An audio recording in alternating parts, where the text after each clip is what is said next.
Esta é a imagem mais conhecida da independência do Brasil. A tela do paraibano Pedro Américo, Independência ou Morte. Parte do acervo do Museu Paulista, ela vem sendo reproduzida ao longo de décadas. Aqui vemos Dom Pedro I como herói. Do alto de um cavalo, ele liberta o Brasil do domínio português. Mas será que tudo aconteceu assim mesmo, como eternizado por Pedro Américo? Temos ao menos uma certeza. Para entender a independência do Brasil, é preciso ir além desse quadro. Início do século XIX. Na Europa, o imperador francês Napoleão Bonaparte amplia seus poderes com o apoio da burguesia e ameaça a soberania de vários países. Napoleão, que foi líder dos últimos estágios da Revolução Francesa, começa em 1796 uma série de batalhas, as Guerras Napoleônicas. Sua intenção é clara: expandir o território e a influência da França sobre a Europa. A Inglaterra é o maior inimigo de Napoleão e da França, porque ela é a grande potência europeia nesse momento, ela é aquela que coordena, que domina o comércio internacional. E justamente por isso, a principal ação de Napoleão é a tentativa do bloqueio continental. É tentar impedir que os ingleses levem as suas mercadorias industrializadas aos mercados europeus e que tenham acesso também às matérias-primas que os países europeus, por meio das suas colônias, muitas vezes, forneciam à Inglaterra. Napoleão determinou então que todos os portos da Europa deveriam se fechar aos navios ingleses, impedindo o comércio entre as nações. Portugal evitou tomar uma posição no conflito. A principal dificuldade para Portugal, e por isso essa hesitação em tomar partido e tomar decisões, é a fraqueza de Portugal dentro do conflito europeu. Portugal não tem como enfrentar a França. Portugal não pode prescindir do apoio inglês por conta de uma relação já antiga, porque Portugal era dependente da proteção inglesa. Sem outra saída, a família real portuguesa foge para sua colônia mais rica. Cruza o Atlântico com proteção militar dos ingleses e chega ao Brasil em 1808.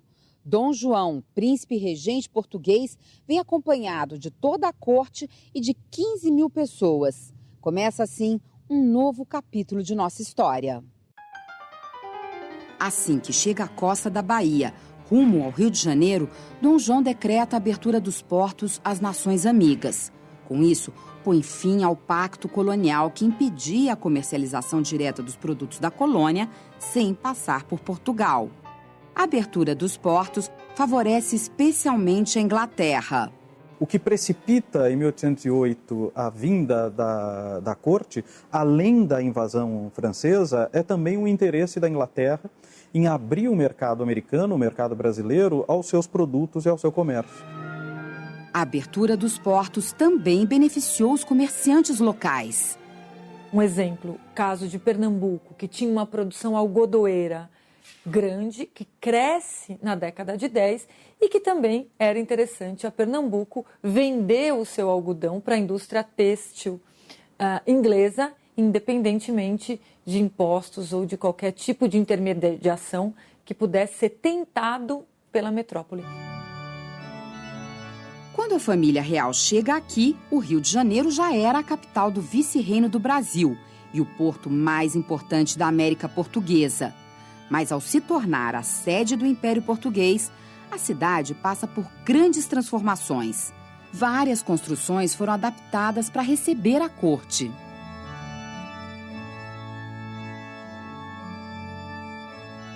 Era aqui no Paço Imperial que Dom João despachava. Na época, o interior foi redecorado e ganhou a Sala do Trono, onde aconteciam as tradicionais cerimônias do beijamão. Como é que a cidade do Rio se transforma em função da vinda da família real para o Brasil? Olha, é importante destacar que 1808 é um fato inédito, assim, não existe paralelo, né, a capital de um império mudar de um continente para o outro. Né? Então, você está trazendo toda a estrutura administrativa a Portugal, não é o rei que vem, é o Estado português que vem. Isso tem um impacto tremendo, porque chegam as instituições que faziam com que a corte fosse corte. A imprensa régia, o erário régio, que era o órgão vinculado ao controle das contas públicas, se a gente puder chamar assim, os altos tribunais portugueses que não funcionavam na colônia e que, de repente, passam a ser instalados ali, e os seus desembargadores, todo o conselho, os conselheiros do rei e tudo que isso significa, ou seja, uma corte, e, para além disso, as necessidades que são criadas a partir de então. Com a transferência do centro de poder de Portugal para a colônia, muitos nobres portugueses começam a criar raízes por aqui. O que é esse enraizamento? Primeiro, as alianças com os poderosos locais por meio de casamentos. A compra de terrenos, a construção de casas, a formação de sociedades e de firmas comerciais com os locais. Então, há uma aliança dessas elites portuguesas que vêm com a corte, com as elites nativas, com as elites locais. Os interesses da metrópole eles se transferem para a América, eles se transferem para o Rio de Janeiro.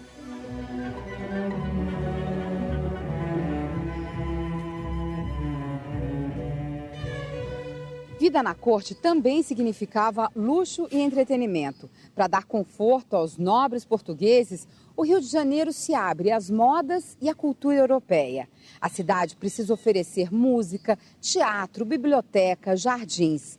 O Jardim Botânico é fundado por Dom João em 1808 e pouco depois passa a receber visitantes ilustres.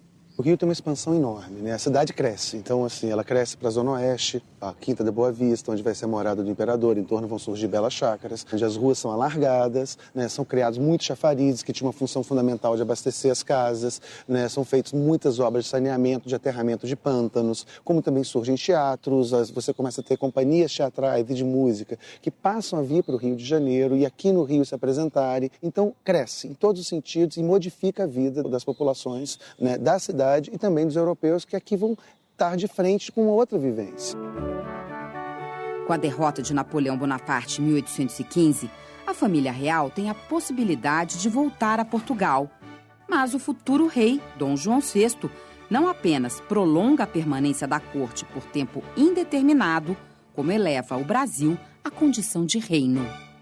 A partir de 1815 é quando a gente começa a falar Reino de Portugal, de Algarves e do Brasil. Todos são colocados num pé de igualdade. Isso tem um efeito político bastante importante nessa época. Após a expulsão das tropas francesas, Portugal vive uma fase conturbada. Em 1820, um movimento revolucionário, inspirado por ideais constitucionalistas, ameaça o trono. É a Revolução do Porto. A principal questão da Revolução do Porto foi a perda dos privilégios do comércio brasileiro pelos comerciantes portugueses que ficaram em Portugal. A abertura dos portos provoca aquele sentimento que eles tinham de que agora Portugal era a colônia do Brasil e não mais o contrário. A pressão dos revolucionários do Porto obriga Dom João a voltar para Portugal. E ele deixa seu filho, Dom Pedro I, como príncipe regente, à frente do Reino do Brasil. E isso significa o princípio da separação entre esses dois corpos políticos, que é o Brasil de um lado e Portugal de outro. Impulsivo, ambicioso, romântico e até idealista, Dom Pedro I já foi descrito de muitas maneiras. Talvez ele tenha sido um pouco de tudo isto. Mas, para o processo da independência, o mais importante é que ele contava com a confiança dos futuros brasileiros. O pai dele, né, o príncipe velho, Dom João VI, já tinha começado todo o processo de aproximação desde 1808. Quer dizer, foram os grandes negociantes do Rio de Janeiro que receberam Dom João VI, que fundaram o Banco do Brasil. São grandes fazendeiros no Rio de Janeiro, em torno do Rio, que começam a plantar café junto com o imperador. E Dom Pedro I foi criado no Brasil, então ele já tinha sido criado junto a esses grupos, né? Ele já estava próximo a eles. O ano é de 1822. Portugal agora tem uma Constituição que deve ser respeitada pelo rei e seguida por todos os reinos do Império. A nova lei exige que o comércio no Brasil volte a ser controlado por Portugal. Para alguns, isso significa obrigar o Brasil a voltar à condição de colônia. Os portos abertos são uma realidade, não há muito como escapar dessa realidade, mas o que eles desejam é a possibilidade de controlar o comércio realizado por esses portos, de ter mais privilégios do que as outras nações neste comércio.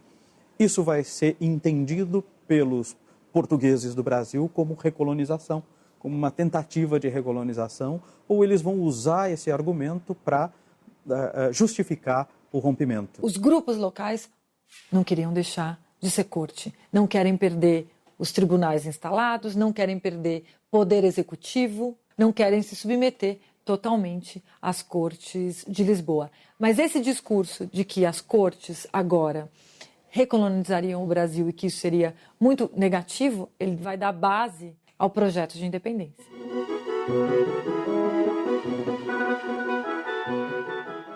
Hoje, o Riacho do Ipiranga está canalizado e em nada lembra as pinturas bucólicas em que aparece. Mas diz a história que a proclamação da independência aconteceu aqui, nessas margens, em 7 de setembro de 1822. Dom Pedro I rompeu com Portugal e com a própria família ao fazer do Brasil um país independente. E Dom Pedro I, nesse sentido, é um grande estrategista, né? Porque quando no momento da independência, no momento da ruptura, ele está em viagem, ele viaja para Minas Gerais, e depois ele viaja para São Paulo, no 7 de setembro. O que ele está fazendo nessas viagens? Ele estava buscando o apoio das províncias de Minas Gerais, do Rio de Janeiro e de São Paulo, que são as províncias centrais para entender a nacionalidade e a independência do Brasil. A independência do Brasil foi reconhecida por Portugal apenas 3 anos depois, em 1825. O Império Português enviou tropas para combater forças locais e o Brasil teve que pagar uma grande soma a Portugal. Mas um dos maiores desafios de Dom Pedro I era construir uma unidade nacional.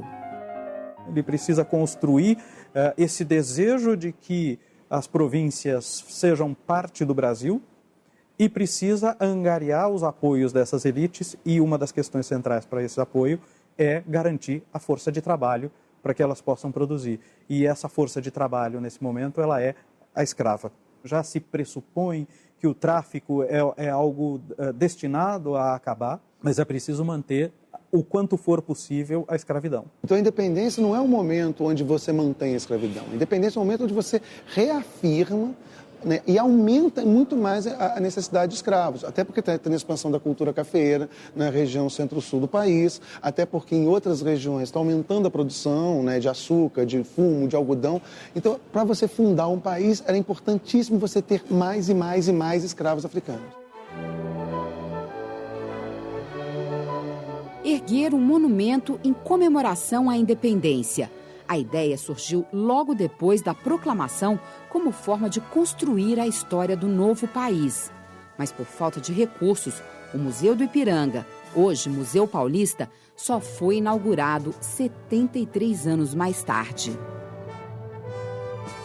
Qual é o primeiro impacto do visitante ao entrar no museu? O que ele avista? Em primeiro lugar, ele encontra no saguão as duas grandes figuras de bandeirantes, né? Fernão Dias Pais e o Antônio Raposo Tavares.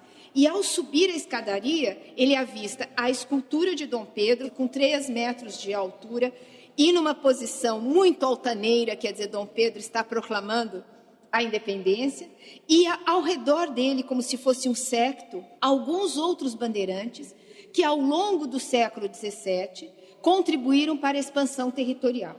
O ápice dessa expansão territorial seria justamente o processo de independência capitaneado por Dom Pedro, e eu acredito que não há outro lugar em que a simbologia do território esteja tão claramente enunciada quanto na escadaria do Museu Paulista, com essas ânforas que contêm as águas de alguns dos principais rios brasileiros, mostrando justamente que o percurso dos bandeirantes, feito através dos rios, contribuiu para dar uma unidade a esse imenso território que se constituiu como nação.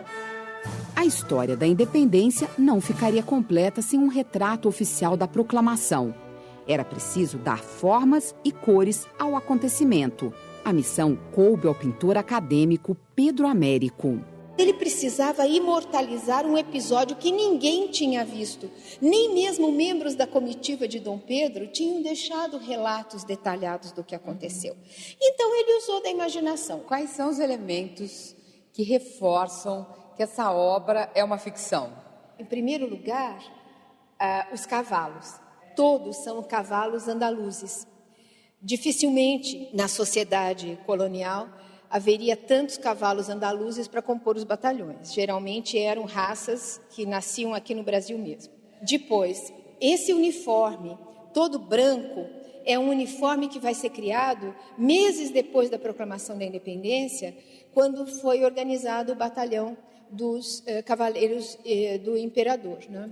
A casa que serve de moldura, ela não existia em 1822 e justamente em função da tela do Pedro Américo é que surgiu a Casa do Grito, porque ela não existia na época, mas passou a existir em função da tela. Se nós olharmos a tela de frente, nós vamos ver que Dom Pedro está ligeiramente para o lado esquerdo, o centro está praticamente sem ocupação, a não ser este movimento dos cavalos em volta, como se fosse um grande turbilhão, uma grande revolução.